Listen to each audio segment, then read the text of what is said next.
Meanwhile, Facebook keeping its own oversight board in the dark, the technology giant failing to provide details about its cross-check program.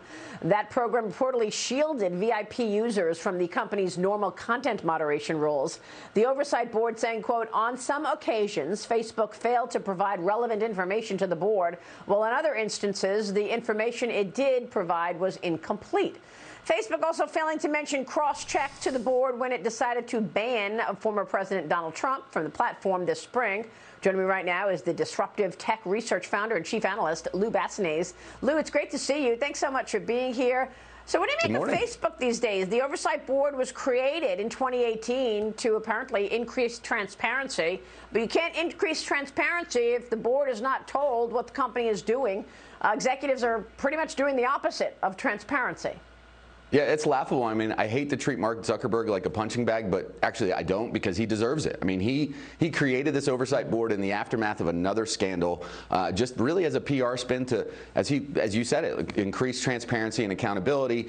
And then time and time again, internal documents keep outing Facebook executives for being anything but that. I mean, it was a couple weeks ago we were here talking about the mental health issues that they've known about that caused by their platform that they were trying to keep from the public. So I think it's really laughable here anytime that Mark Zuckerberg tries to say that they're going to do the right thing.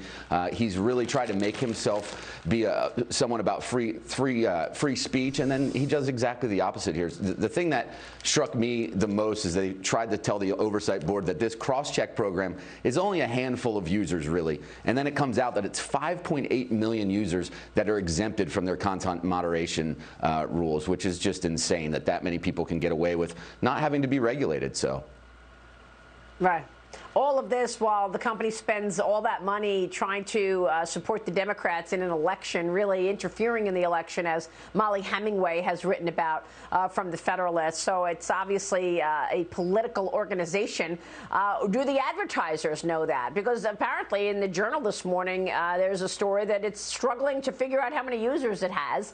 Many users have double accounts, triple accounts, and that's counted as different people. Internal research finds that new users with multiple accounts are actually undercounted, Lou. So are they going to have to do a mea culpa to advertisers who they've been making promises to?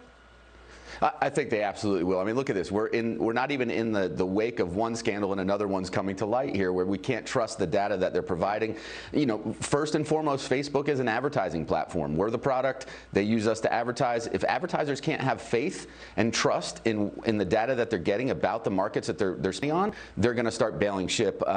You know, again, though, it is the largest platform out there, so it is a situation that Facebook historically has been able to mitigate. So I think you're going to get more scrutiny. They're going to have to be a lot more transparent, and really the only people that have leverage here to force Facebook to be more transparent is the advertisers. They're their customers. So in this case, I think it's really, you know, I think this is 20+ scandals and crises that have come up for Facebook, and time again, you know, investors just seem to shrug it off.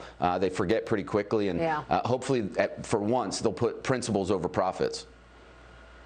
Well, we'll see. Look at that stock price. We'll see if investors start reacting as well. So far, it's been getting the funding of investors, that's for sure. Lou, it's great to talk with you. Thanks so much. You too, Lou Basenese joining us this morning.